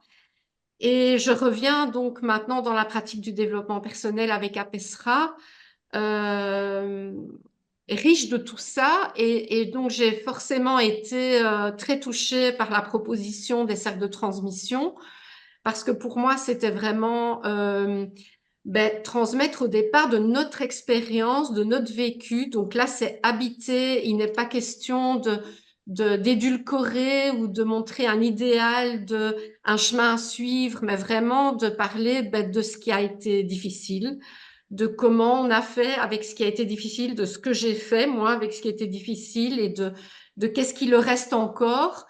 Et que quelque part, c'est la lumière de vérité qui va vibrer dans ces partages, qui va rentrer en résonance avec la lumière de vérité de chacun et qui, voilà. Donc, ça, c'est vraiment ce qui m'a motivée à ma présence ici. Et alors là, je me suis dit, de quoi j'aurais envie de parler. Et les deux chemins, je vais dire, les plus importants pour moi ces dernières années, ça a été vraiment le premier en lien avec la sexualité, parce que j'ai pratiqué le massage tantra pendant quelques années et au-delà du massage tantra, j'ai fait tout un cheminement, un questionnement, un travail autour de la notion de plaisir, de la séduction, du pouvoir sexuel, de quelle forme de relation je voulais dans ma vie, au-delà de ce que la société demandait, en fait, imposait comme forme, qu'est-ce que moi je souhaitais vivre. Donc j'ai expérimenté aussi beaucoup de choses. Et finalement, avec le recul, le titre qui m'est venu, c'est s'approprier sa sexualité, ou en tout cas, moi, sur mon chemin, c'était m'approprier ma sexualité. Et donc voilà, j'ai envie de vous parler de ça le 9 avril, donc à 20 heures, et Marie co-animera avec moi. Et le deuxième sujet, c'est être mère et être femme. Donc ça a été le deuxième gros challenge, le plus, allez, je vais dire quelque part, je ne sais pas si je peux dire le plus récent, mais c'est ce que j'ai vécu dans cet entre-deux. Et, euh, et là, en fait, ça a été un appel vraiment interne d'être mère. Mes choix de femme ont été fortement influencés par cet appel aussi. Et quand j'ai vécu l'expérience d'être mère, j'avais un peu eu l'impression de me prendre un train à grande vitesse en pleine face parce que ça a été très très perturbant pour moi. Et en fait, je suis aussi infirmière en crèche euh, dans mon autre activité. Et j'ai justement accueilli une maman voilà, qui me disait, mais vous me posez des questions, mais en fait, j'ai l'impression que je ne sais pas répondre parce que je suis tellement en train de découvrir mon enfant, je ne sais pas ce que c'est d'être mère et je ne sais pas quoi répondre aux questions que vous me posez. Et alors, je l'ai rassurée en lui disant que moi, j'ai vécu ce moment aussi. Et pourtant, je suis infirmière de formation. Et j'étais étonnée moi-même. Mon enfant pleurait, je ne savais pas pourquoi. Euh, et je ne comprenais pas ce qu'il me disait. Je me sentais mais vraiment perdue. J'ai envie de faire le lien avec les fameuses transmissions et les rites de passage. Je me suis rendu compte à quel point ça m'avait énormément manqué dans toute une série de choses comme l'allaitement euh, et aussi le fait de à la fois vivre son corps de femme se transformer et être allez, je vais dire, être au centre de l'expérience d'être mère, parce que voilà, avec l'allaitement, avec le pot à pot, enfin tout ce qui se vivait était très corporel. Et, et d'autre part, d'avoir un compagnon et d'avoir fait tout ce chemin sur la sexualité et pourtant de me sentir complètement perdue quand il s'agissait de revivre ma sexualité avec ce corps de mère qui n'était visiblement pas pareil, qui n'avait pas les mêmes besoins, envies qu'avant de devenir mère. Et donc, faire encore une petite parenthèse à mon expérience en crèche, je vis aussi beaucoup, enfin, je vois beaucoup à quel point les couples sont perturbés au moment de cette période. Et, euh, et voilà, dans ma relation, ça a aussi été un moment très difficile. Et donc, j'avais envie de parler de ça, de ce sujet-là, de comment être femme a pu grandir en même temps avec être mère qui naissait et qui grandissait aussi, et comment les deux ont pu s'articuler et trouver leur place. Et donc, ce thème-là sera abordé le 21 mai à 20 h avec Catherine Toussaint, qui co-animera avec moi. Voilà. Alors, je cède la parole à Blanca, qui anime et co-anime un cercle de transmission le 16 avril sur le thème d'arrêter de se teindre les cheveux, défi ou évidence. Alors, bonsoir à tout le monde. Donc, je m'appelle Blanca et je vis dans la région caennaise en Normandie. Moi, j'ai touché à la, on va dire, spiritualité ou plutôt au développement personnel vers 2008. Mais c'était des formations et des expériences assez éthérées. Et depuis à peu près 3 ans maintenant, je travaille tout cela dans mon corps. Donc, j'essaie de réunir un peu les deux. Et quand Marie est venue avec cette proposition des cercles de transmission, j'ai ressenti un élan de contribution parce que je voulais faire partie de quelque chose de plus grand que moi. Et ensuite, petit à petit, l'idée s'est faite en moi comme quoi je pouvais vraiment enrichir cette action de partage et que au final, je puisse aussi être un cadeau pour quelqu'un et que mon vécu puisse être un cadeau pour quelqu'un. Même si au fond de moi, ça me paraît encore assez prétentieux au final, mais je l'ai vécu de l'autre côté, j'ai reçu les cadeaux des autres, donc voilà, c'est tout à fait, ça me paraît tout à fait bien. Et quand j'ai réfléchi à la thématique à partager, je me suis dit, bon, pourquoi pas les cheveux? C'est pas une thématique très impliquante, je vais y arriver. Mais en la construisant, en fait, je me suis rendu compte combien j'étais influencée par l'inconscient collectif, combien ça m'a pesé, au fait. Et déjà, les questions que je me suis posées, c'est qu'est-ce que ça représente pour moi d'avoir des cheveux gris dans cette société où je vis? Et comme je ne voulais pas attendre la transition pendant 5 ans, parce que mes cheveux poussent très très lentement, qu'est-ce que ça représente pour moi d'avoir les cheveux courts? C'était un grand morceau.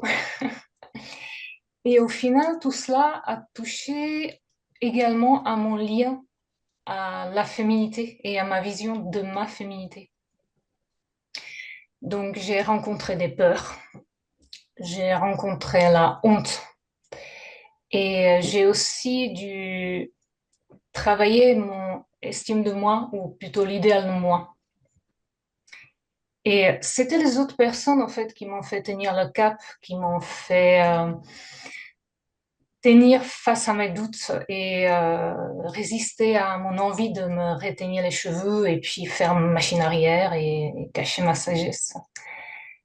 Et donc, pendant ces avrils, je vais vous partager ma couleur de mon vécu. Et ce qui est chouette, c'est que Agnès, avec qui je co-anime cette thématique, ou qui co-anime avec moi, a toute une autre couleur de vécu. Donc, elle va vous la partager aussi. Et je suis très curieuse d'entendre la vôtre, votre couleur, ce que vous pouvez partager, ce que vous pouvez apporter, car ces cercles de transmission ne peuvent être faits qu'avec vous. Alors, j'ai hâte de rencontrer le cadeau qui vous êtes. À bientôt et je laisse la parole à Agnès. Merci beaucoup, Blanca. Donc, je m'appelle Agnès et depuis mon plus jeune temps, je n'arrive plus à me souvenir, je suis attirée par l'océan. Et depuis toute petite, j'ai toujours dit que je vivrais près de l'océan. Donc, et la vie a fait que je vis près de l'océan en Vendée, dans l'ouest de la France. Naturellement, comme à chacun, on vit avec des hauts et des bas. Mais ben, les bas sont pas mal parce que c'est là qui nous aide à grandir et c'est là qui m'ont permis de faire différentes formations.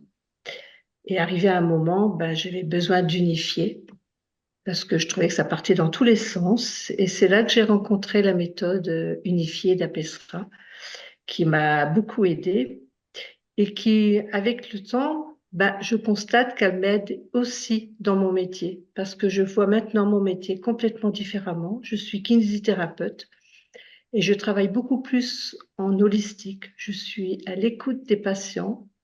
Je travaille avec les mouvements naturellement, le massage, mais j'introduis aussi des soins énergétiques et je donne aussi des soins gynécologiques. Et je constate de plus en plus que j'apprécie beaucoup de transmettre.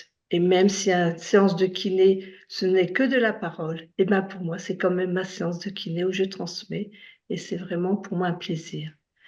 Et en repensant justement ces cercles de transmission, le mot transmission résonne beaucoup à l'intérieur. Et je me souviens quand j'étais petite, je voyais ces petites mamies ou ces femmes qui échangeaient dans le bas de l'escalier ou sur les paliers dans l'immeuble. Et j'adorais ça. Je mettais mon oreille sur le côté pour essayer de les entendre. J'étais tellement curieuse. Et je vois qu'en vieillissant de plus en plus, j'ai vraiment envie de transmettre. C'est vraiment quelque chose voilà, qui me parle beaucoup. Alors, c'est Bloca qui est venu me chercher, qui est venu me demander, est-ce que tu voudrais bien co-animer avec arrêter de se teindre les cheveux? Alors, dans un premier temps, pour moi, ça a été, oh, bah oui, un petit coup de sororité, c'est pas mal, ça me tentait beaucoup. Puis en discutant avec elle, bah, j'ai bien vu qu'on le voyait complètement différemment. Donc, comme tout un chacun, les premiers temps de mes cheveux blancs, je les ai teints, j'ai fait comme la mère, comme ma sœur, comme beaucoup de femmes pour pas paraître plus vieille, ce qu'on disait. Et puis, ben, arrivé un moment, justement, pendant le confinement, il y a eu tout d'un seulement un déclic. Pourquoi je me teins les cheveux? À quoi ça me sert? Qu'est-ce que ça m'apporte? Donc, j'ai commencé à les laisser pousser, devenir blancs. Donc, justement, le mardi 16 avril à 20h, je vous raconterai comment j'ai vécu ce changement. Qu'est-ce que cela m'a apporté et comment je le vis dans mon quotidien. Donc, ça serait avec un grand plaisir que j'écouterai votre version. Comment vos réflexions, où vous en êtes, et on pourra échanger ensemble. À tout bientôt! Merci Agnès. Donc, je suis Catherine. Moi, je vis dans les Alpes près de Chambéry. En fait, j'ai toujours travaillé avec les personnes, hein, avec l'humain, depuis le plus jeune âge, le bébé jusqu'à l'adulte, et essentiellement dans un accompagnement qui était corporel, hein, et ou créatif. Et Et puis, ben, j'ai fait des formations, diverses formations, et dans ces deux domaines-là, en fait, dans le psychocorporel, avec la danse, avec la biodanza, j'ai participé à la formation, je me suis formée, avec la formation APESRA, avec différents thèmes aussi, différentes formations thématiques. Et puis, ben, pour continuer à me former au niveau de la danse et puis au niveau de l'art créatif et notamment des mandalas. Et pour moi, ce sont deux outils qui permettent qui me permettent d'aller déjà, moi, à mon niveau, d'aller me connaître, hein, d'aller vers une plus grande connaissance de moi-même et d'accompagner les personnes avec ces deux outils-là. Et puis, euh, et puis la transmission. Euh, alors juste quand je co-animerai avec Nathalie, ben voilà, je proposerai le temps d'intégration avec le mandala sur le thème être femme et être mère. Et moi, pour les cercles de transmission, donc j'ai choisi le thème de me sentir femme sans être mère, hein, que je co-animerai aussi avec Isabelle, hein, Isabelle Chevalier, le 4 juin. Et, euh, et en fait, quand il y a eu la proposition des cercles de transmission, j'ai pas réfléchi, je me suis dit, oh oui, j'y vais, et j'ai choisi ce thème-là, et c'est après où je me suis dit, ah oui. Et en fait, je crois que je m'étais jamais posée pour vraiment sentir tout ce que ça avait pu me faire vivre, quoi. Euh, me sentir femme, moi j'ai commencé les stages de femmes, les cercles de femmes, hein, euh, à l'âge de 50 ans. Et, euh, à ce moment-là, c'est comme si je découvrais et qu'il y avait un univers qui s'ouvrait à moi. Et, euh, Et le fait, moi, j'ai toujours considéré, enfin, au début, ces stages étaient difficiles pour moi parce que je me reconnaissais pas femme, hein, étant donné que pardon, je n'avais pas eu d'enfant. Quelque part, pour moi, il y avait quelque chose où je me sentais pas femme, je me sentais pas normale dans cette féminité. Et pour moi, ça a été tout un chemin et ça m'a pris du temps de pouvoir me reconnaître femme, bien que je n'ai pas été mère. Et ça a été dans ma vie au niveau personnel, que ça a été tout un cheminement. Et puis toute ma vie aussi, j'ai vis-à-vis de la famille, du travail, dans les relations, mais toi, t'as pas d'enfant, tu peux pas comprendre, hein. Et puis ben oui, t'as pas d'enfant, donc t'as le temps, t'es disponible. Enfin voilà, il y a eu vraiment. Donc pour moi, être femme et ne pas avoir eu d'enfant, il y avait quelque chose qui était il me manquait quelque chose pour être femme, quoi. Et c'est bien plus tard que c'est en faisant tous ces stages et en me retrouvant entre femmes justement et en partageant et dans dans des partages et dans des transmissions que j'ai pu comprendre, que j'ai pu me reconnaître femme. Euh, même si je n'ai pas été mère. Et voilà, j'ai, j'ai envie de pouvoir partager cela avec vous le 4 juin. Et, euh, et ça sera suivi d'un partage entre nous moi, je vous témoignerai mon expérience. Ça sera suivi d'un partage avec vous, avec les femmes qui seront là. Et puis, Isabelle proposera un temps après avec le journal biocréatif. Voilà, merci. Merci Catherine. Alors, une petite parenthèse pour vous dire que de nouveau dans le chat, vous avez le lien pour vous inscrire au cercle de transmission. Et alors, le cercle suivant donc, sera le 23 mai à 19h30 quand il y a eu abus dans le transgénérationnel avec Anita et Marie. Anita. J'arrive. Je mettais juste le lien. Bonsoir. Alors moi, je vis en Suisse, dans un joli petit village avec une magnifique vue sur les montagnes. Donc, je me sens très gâtée et j'ai beaucoup de gratitude de pouvoir être dans un environnement doux, reposant et surtout calme quand on rentre après le travail de la ville.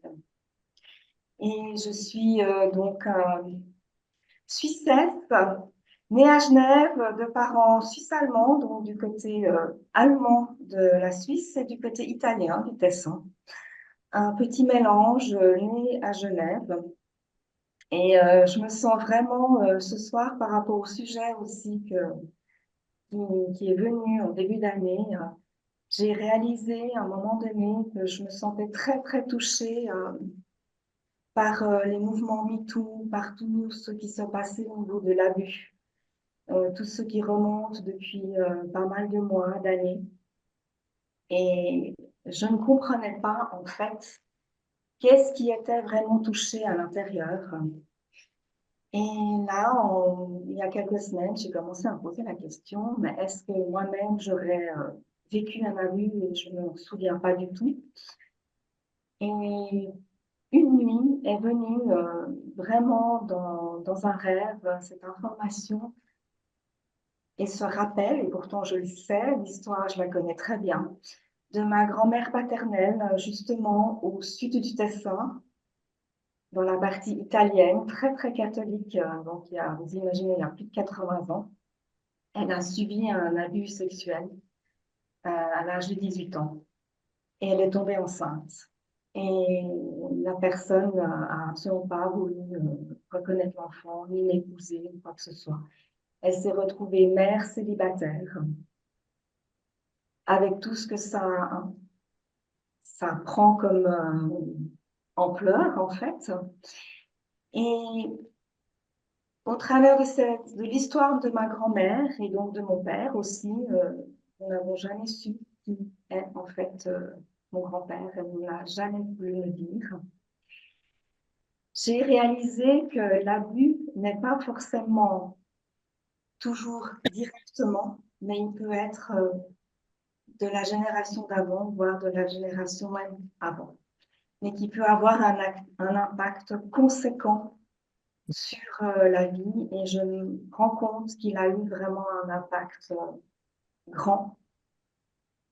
Et c'est vraiment ça que j'ai envie de partager, de transmettre parce que j'ai fait mon cheminement et j'ai fait plein de compréhension et surtout ces dernières semaines, j'ai réalisé combien tout est lié, tout est relié. Donc même si ma grand-mère a vécu ça, ben, il y a un endroit où dans ma chair et dans mes mémoires, c'est aussi inscrit. Et pour tout cela aussi, je pense que dans mon inconscient déjà de petite fille et de jeune femme, j'ai senti qu'il y avait quelque chose à réparer. J'ai senti qu'il y avait un endroit au niveau de ma sexualité que quelque chose, entre guillemets, ne tournait pas rond. Et j'ai cherché très tôt à aller comprendre ce qui se passait en moi et dans mon corps. Et j'ai fait plein de développement personnel, des recherches, des besoins de comprendre. Et actuellement, je suis aussi la formation à PESRA et je me rends compte que dans cette unité de cette formation, je retrouve une réunification qui me permet d'aller beaucoup plus en profondeur et d'aller faire des compréhensions à des endroits dont je pense que je n'avais même pas conscience. Donc, le but du 23 mai, c'est vraiment de pouvoir parler de ce qui se passe lorsqu'il y a eu abus, soit direct ou pas, et quelle est toute l'influence que ça peut avoir dans une famille aussi, et jusqu'où on va dans les non-dits. Et même après le décès des personnes concernées, tout l'impact que ça continue en fait à avoir encore pendant des années et des années. C'est, je pense, aussi une des raisons pour lesquelles je n'ai pas eu d'enfant. En tout cas, c'est une réponse que j'ai pour ma part. Et je terminerai que au travers de tout ce que je vis et je me rends compte, je réalise que dans ce mouvement vivant de la vie, j'ai été amenée à me former en massage métamorphique, qui est un massage en fait qui travaille justement sur les mémoires et les cristallisations prises dans le corps et sur 3 plans auriques. Et ça remonte en fait jusqu'à la naissance, la conception, voire la préconception. Donc ça donne la possibilité d'aller aussi décristalliser et dénouer des choses qui remontent beaucoup, beaucoup plus loin que juste le corps physique de la personne. Voilà, donc je me réjouis de partager ça le 23 mai avec vous, d'en parler de manière un peu plus détaillée. Marie m'accompagnera aussi. Et nous proposerons donc pour finaliser, clôturer un moment de partage pour que les personnes puissent aussi exprimer leur vécu, si elles le désirent, amener un témoignage et terminer avec un cercle d'unité. Et pour adoucir la fin de la soirée, je proposerai un moment avec les bols de cristal pour venir nourrir nos corps cristallins aussi. Voilà, je laisse. Super, Anita, merci. Quel programme. Merci. Alors, le 27 mai à 20h, Anne-Claire Baudry nous présentera Grandir avec une mère malade. Bonjour, je suis Anne-Claire Baudry, donc je suis contente de vous retrouver ce soir, d'être parmi vous alors que je suis partie en vacances. C'était important pour moi. J'habite donc Corzé en Maine-et-Loire, auprès d'Angers, en pleine campagne. Et je suis une fille de la campagne en fait, hein. J'ai été élevée dans une ferme. Petite fille, fille de paysan. Et j'ai toujours beaucoup aimé me promener dans les champs, à travers la forêt. D'ailleurs, ma grand-mère maternelle, qui elle n'était pas en ferme, habitait au milieu des bois. Donc c'est quelque chose qui est important pour moi, la campagne, la forêt. C'est vraiment un espace ressourçant. Alors quand Marie Velrouz donc m'a proposé de rejoindre ces cercles de transmission, d'emblée ça a fait oui, hein. Je suis vraiment partante. Je me suis remémoré le chemin que j'avais parcouru par rapport à ça, c'est-à-dire oser parler de son vécu émotionnel, intime.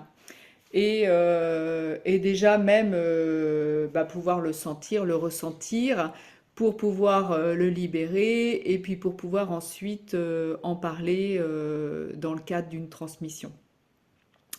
Donc moi j'avais choisi après le bac d'être travailleur social, donc c'est vrai que ça me permettait, je dirais, d'écouter, d'accompagner, sans moi avoir besoin finalement de parler de moi. Et puis très vite, je suis allée en thérapie pour mettre au travail principalement mes relations amoureuses et amicales.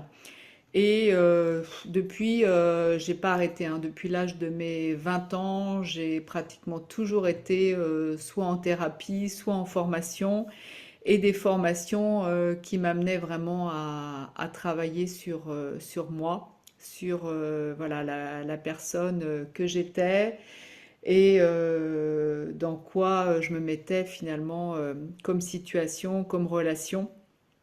Ce qui m'a amené à me former notamment en programmation neurolinguistique, à être thérapeute familiale systémique, à être facilitatrice de biodanza et puis à faire praticienne à Pesra. Alors en thérapie ou en formation, en fait, j'ai commencé donc à pouvoir livrer de l'intime forcément, hein, vraiment de parler, de sentir, ressentir ce qui pouvait se passer à l'intérieur de moi.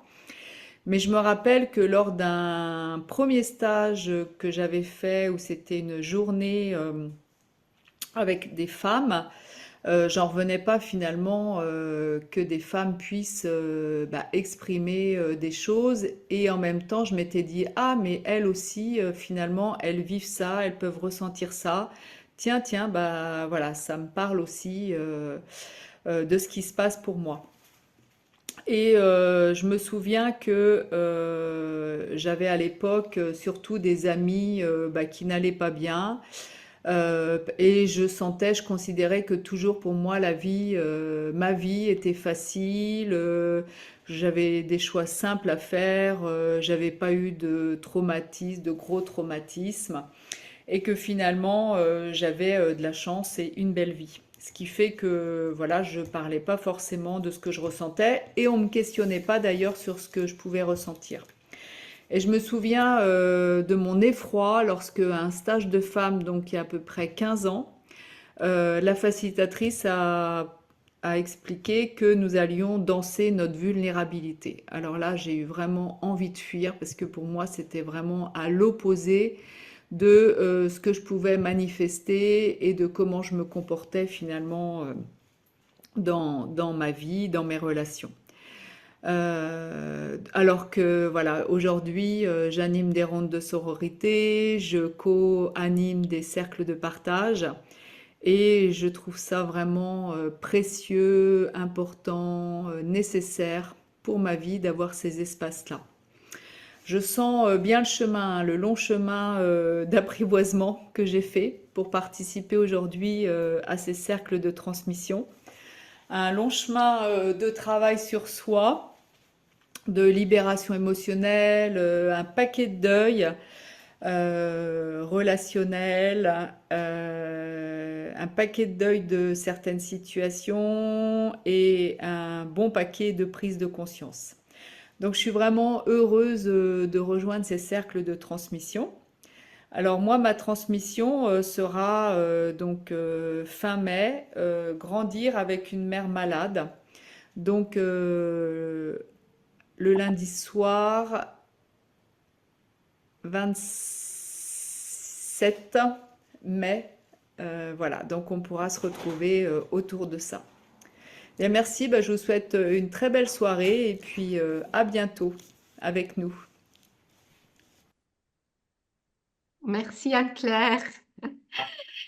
Et l'intervenant suivant sera Isabelle Chevalier, donc qui va co-animer le 4 juin avec Catherine, Me sentir femme sans être mère, et qui va aussi animer son cercle le 10 juin à 19h30, Prendre l'inconfort par la main. Isabelle. Merci Nathalie. Alors, bonsoir à tous. Je souris parce que en fait, je viens d'entendre Anne-Claire et puis d'entendre tout le monde.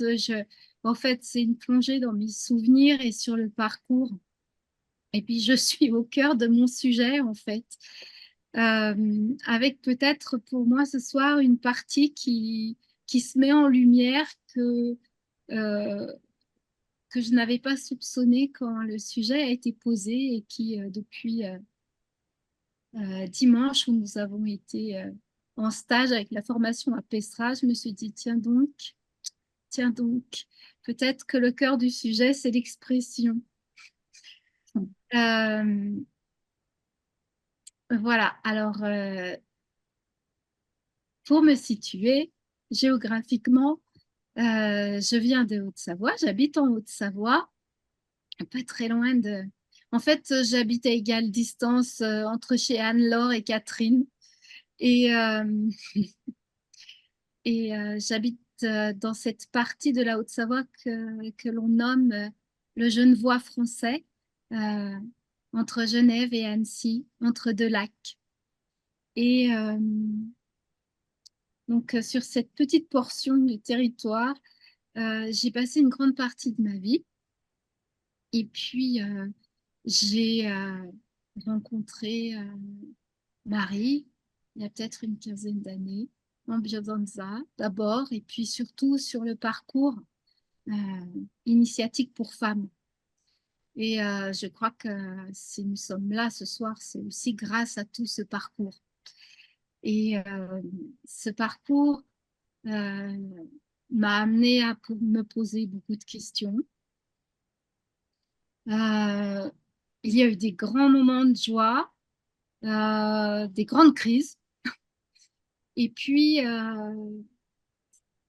au terme de ce parcours, eh bien, il y a eu Aimer au féminin, les rondes de sororité, et puis le confinement avec cette envie et cette invitation de Marie que l'on vienne transmettre certains aspects de notre vie.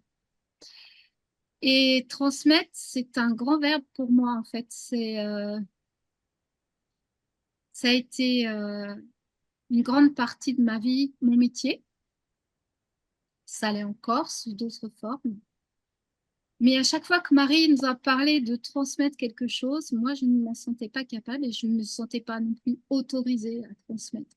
Il y avait quelque chose où je me disais, mais moi, je n'ai rien, enfin, je ne vois pas ce que je peux amener. Il y avait un regard sur ma vie qui était, mais en fait, c'est comme si j'amoindrissais ce que j'avais pu vivre et ce que je pouvais vivre au quotidien. Et je ne trouvais rien d'extraordinaire à ma vie. Voilà. Et quand ce cercle de transmission est arrivé, j'ai trouvé, oui, parce que j'en ai eu l'expérience, que c'est quelque chose d'important pour avoir vécu un certain nombre, enfin, vécu et animé des cercles de partage. C'était une évidence que c'est important, que c'est nécessaire, que les femmes aujourd'hui, peut-être encore, enfin, je ne sais pas si plus qu'avant, mais je sens une importance et une urgence à ce que ces espaces soient ouverts pour les femmes, pour qu'elles puissent se dire. Et, euh, et néanmoins, le sujet, je ne l'avais pas. Et c'est en me remémorant mon parcours, en ayant des images de ce que j'ai pu partager à ces femmes qui font le chemin avec moi, à ces sœurs avec qui on a partagé les rondes de sororité, avec qui on les a co-créées, avec qui on les a animées, avec des espaces où on pouvait faire nos retours, que euh, en faisant un retour en arrière sur ces moments-là, ce qui est apparu, c'est que moi, mon moyen d'expression, et il s'agit bien d'expression de permettre à une parole qui est à l'intérieur et qui ne sait pas toujours comment s'écouler, qui n'est pas forcément en capacité de s'écouler, de s'exprimer, de le faire par un autre biais. Et en fait, souvent, moi, mes libérations, elles passaient par un geste graphique. Je ne sais pas dessiner. Je n'ai jamais appris à dessiner. Je ne sais pas dessiner. Par contre, au cours de ces diverses expériences qui étaient très intenses pour moi à l'intérieur, en termes d'émotion, en termes de douleur, eh bien, à chaque fois que je me suis autorisée à prendre une très grasse notamment, eh bien, il se passait quelque chose et je pouvais comme entamer un dialogue intérieur avec certaines parties de mon corps qui me menaient à comment dire, à permettre que s'écoule, que ce qui était inscrit dans mon corps et douloureux puisse venir se délier, se dénouer, se détendre et enfin s'écouler. Et c'était souvent seulement après ce passage par peut-être l'intensification de la douleur et de la sensation grâce à la main sur un outil scripteur, quel qu'il soit, que enfin je pouvais, comme s'il y avait une mise en tension extérieure de ma main pour pouvoir détendre l'intérieur. Voilà. Et c'est pour ça que j'ai choisi et que je choisis de mettre en avant le journal biocréatif qui allie le mouvement, le geste pour permettre une expression peut-être sensible ou peut-être crue de ce qui se passe à l'intérieur. Et donc, il y aura un moment où je partagerai mon vécu à travers, grâce aux gestes graphiques. Peut-être aussi avec quelque chose qui est de l'ordre du souvenir, ou quand à un moment de ma vie, je me suis trouvée avec un bébé dans mes bras, au cœur d'une forêt, le cœur en vrac, déchiré, face à un arbre qui lui-même avait été cassé par une tempête, et de me trouver face à cet arbre et d'être complètement, finalement, ce qu'on nomme souvent dans la formation, figé, là devant, de rentrer chez moi et d'avoir envie de redessiner cet arbre et de là avoir le flot de larmes qui coulait et de me projeter, de me faire enfin, c'était vraiment personnifier l'arbre, en faire mon miroir et de me permettre de voir comment j'étais en résonance avec la déchirure de l'arbre et ma propre déchirure. Et c'est pour ça que le sujet s'intitule Prendre la douleur par la main. Et voilà. Et donc, ceci, je vous propose de l'expérimenter, de le partager le 10 juin, qui est un mardi, je crois. Non, un lundi. Le lundi 10 juin, de 20h à 22h. Et voilà. Merci Isabelle. Oui, c'est à 19h30. Oh, pardon, Il n'y 19h. a pas de souci. Merci à toi. Merci. Alors, maintenant, le 20 juin à 20h, Nikita Stampa va nous proposer l'art du pèlerinage et le désir de l'être. Oui, merci. Bonsoir à tout le monde. Bonsoir.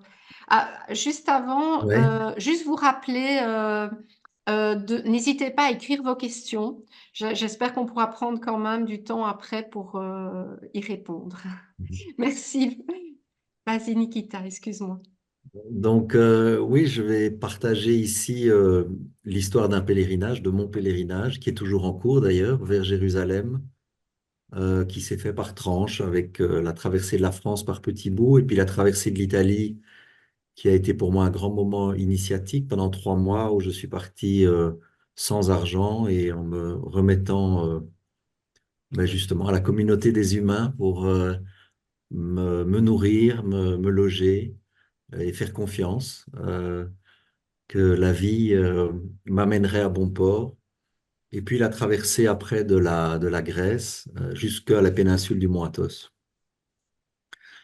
Et donc, parler de pèlerinage, c'est parler en fait d'une très très ancienne tradition qui existe depuis des milliers d'années, étonnamment dans toutes les traditions spirituelles, ou quasi toutes, de l'hindouisme au judaïsme, le christianisme, l'islam, et même aujourd'hui, ça c'est assez fascinant, où il y a la perte du fait religieux, le pèlerinage augmente, augmente, augmente. Il y a eu plus de 500 000 personnes qui ont été à Saint-Jacques cette année. Parce que cette pratique de se diriger, en allant, marcher en mouvement vers un lieu qui symboliquement fort pour nous, euh, est un chemin justement de transformation, un chemin initiatique. Il a été pour moi, il est un chemin de guérison, dès lors qu'il nous remet en lien en fait avec notre âme. C'est une quête de l'âme. Et étonnamment aussi, en fait, quand on se met en chemin, on ne sait pas précisément ce qui va advenir et pourquoi on le fait. Chez moi, il y avait une certaine clarté, mais il y a beaucoup, beaucoup de gens que j'ai rencontrés, c'était pas clair et les choses ont émergé. Et de toute façon, ce qui émerge est différent de ce qui est attendu. Et une des choses qui a émergé avec clarté pour moi, ça a été précisément le lien avec le féminin, la rencontre avec le féminin en moi et sous la forme d'une rencontre avec ce que l'orthodoxie appelle, celle que l'orthodoxie appelle la mère divine, qui est la mère du divin en nous. Et cette marche avec des rencontres, des synchronicités, cette dimension du féminin s'est ouvert à moi et a été un facteur de transformation important.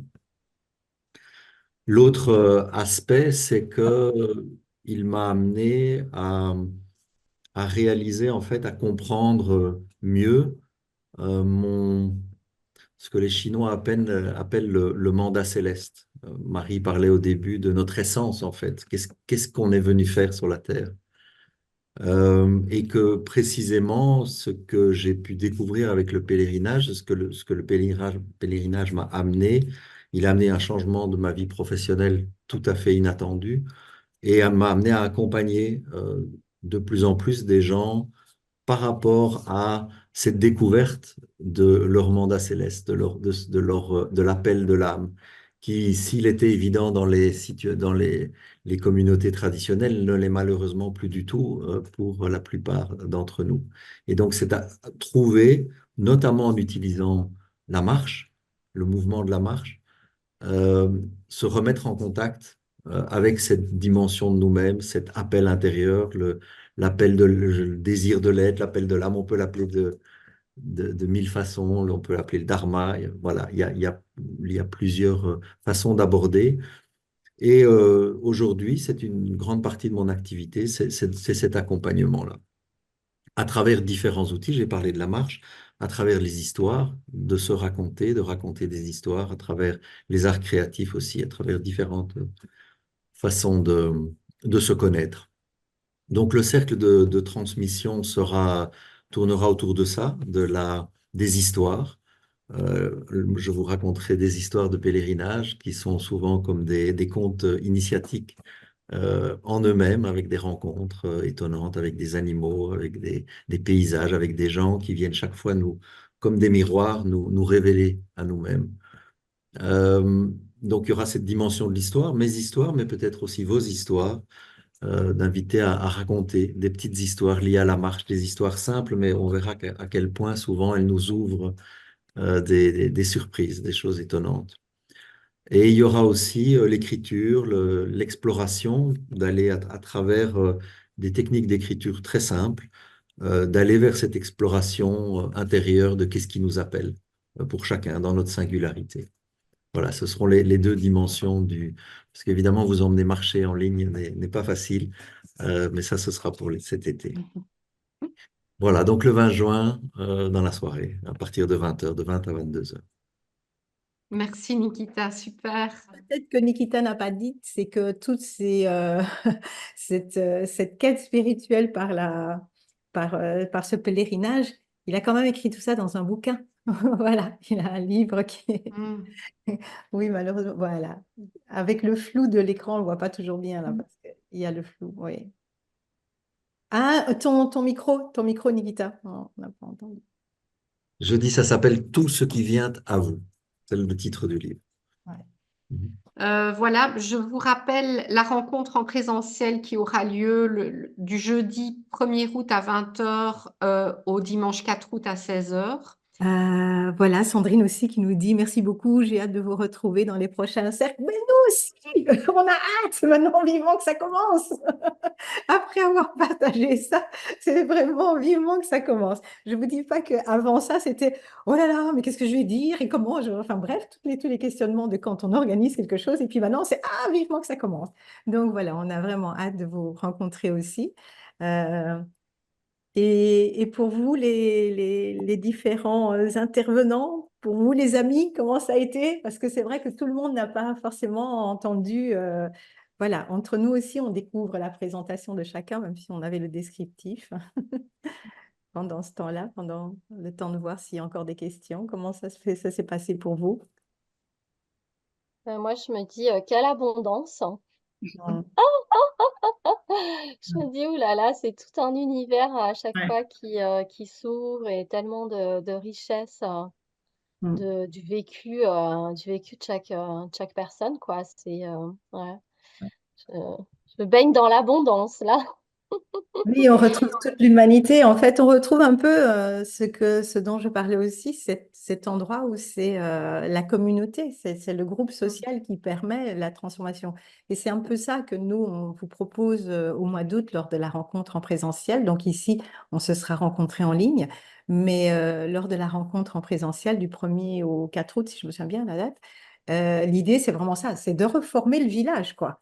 C'est-à-dire que voilà, tous les intervenants seront là. Non, Anne-Claire n'est pas là. Et Blanca, je pense. Mais sinon, tous les intervenants sont là. Donc, c'est vraiment comme si on recrée ce groupe social, ce village, et où, durant toute la journée, il y a plusieurs salles vous seront proposées ben voilà, des stages, des méditations, du travail en forêt, parce qu'on est dans un lieu magnifique avec il y a beaucoup de, voilà, avec des arbres qui peuvent vraiment un bois extraordinaire qui peut vraiment nous donner l'appui nécessaire du cosmique, du végétal et de la nature pour tout ce qui sera proposé. Il y aura des mandalas en nature, il y aura des marches méditatives, il y aura des ateliers avec la danse, il y aura des cercles de partage, il y aura des cercles femmes, hommes, hommes-femmes, il y aura des bols de cristal, il y aura du tarot, on va pouvoir aussi danser les tarots probablement avec Isabelle.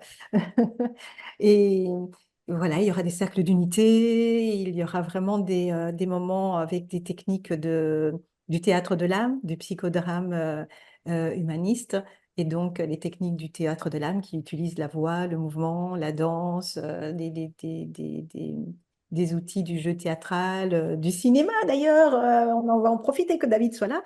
Et alors ça, c'était une idée d'Agnès. Elle s'est dit, mais pourquoi est-ce qu'on ne ferait pas peut-être une petite soirée cinéma où on pourrait avoir un film? Et puis je me suis dit, ah bah voyons, puisque David est là. Et donc peut-être voilà, peut-être une soirée comme ça où David pourra nous partager en même temps qu'il nous partage l'un de ses films, qu'il bah oui, qu'il puisse continuer à nous transmettre tout ce qu'il a découvert pendant le tournage du film, et ce qu'il a rencontré, ce qu'il en tire comme conclusion, parce que finalement, il a traversé beaucoup de contrées, je crois aussi, comme Nikita. Et donc, du coup, bah voilà, je crois que ce que Nikita va nous partager nous explique vraiment comment le fait de se mettre en route et de rencontrer, de traverser ces espaces va venir nous toucher profondément dans l'âme, quoi. J'aimais bien le mot mandat céleste. Mm. Donc voilà, David, Agnès a déjà pensé à quelque chose. Ben oui, oui, avec plaisir, avec plaisir. Donc voilà, il a réalisé plusieurs films sur le chamanisme, notamment. Et donc, voilà, on sera au cœur de toutes ces initiations-là. Donc, eh bien, voilà, on espère que bah, vous aussi, vous avez envie de nous rejoindre lors de ce... Alors, Ouais. Edwige dit, c'est holistique. Chaque proposition est un univers à découvrir et partager. Merci à chacun, chacune. Et Aline dit, pas de questions, tout est très clair. Merci beaucoup. C'est un super cadeau, toutes ces transmissions. À bientôt. Merci. Et Merci. Sandrine qui dit, merci Marie d'avoir pu expliciter si clairement les bases de ces cercles.